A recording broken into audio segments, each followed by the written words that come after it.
चंद्रगुप्त द्वितीय, जिन्हें चंद्रगुप्त विक्रमादित्य के नाम से भी जाना जाता है, ने लगभग 380 से 415 ईस्वी तक अपने शासनकाल के दौरान चांदी के सिक्कों की प्रचलन के माध्यम से गुप्त साम्राज्य के आर्थिक और सांस्कृतिक परिदृश्य को आकार देने में महत्वपूर्ण भूमिका निभाई।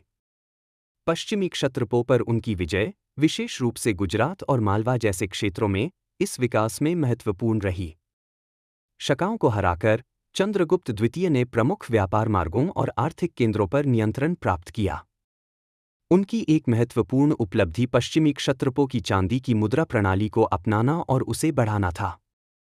चंद्रगुप्त द्वितीय के शासनकाल के दौरान जारी किए गए चांदी के सिक्के उच्च गुणवत्ता के थे और साम्राज्य की समृद्धि को दर्शाते थे। इन सिक्कों में आमतौर पर एक तरफ राजा की प्रोफाइल में चित्रित प्रतिमा होती थी, जो शाही प्रतीकों से सजी होती थी, जो उनकी शक्ति और अधिकार का प्रतीक होती थी। सिक्के के दूसरी तरफ धार्मिक प्रतीक जैसे गरुड़, जो विष्णु से संबंधित है, प्रमुखता से प्रदर्शित होते थे, जिससे उनका शासन हिंदू धार्मिक परंपराओं से जुड़ता था। ये सिक्के केवल आर्थिक साधन नहीं थे, बल्कि राजनीतिक एकीकरण के उपकरण भी थे। चांदी की मुद्रा को अपनाकर चंद्रगुप्त द्वितीय ने नवअर्जित क्षेत्रों को गुप्त साम्राज्य की आर्थिक प्रणाली में एकीकृत किया, जिससे उनका नियंत्रण मजबूत हुआ।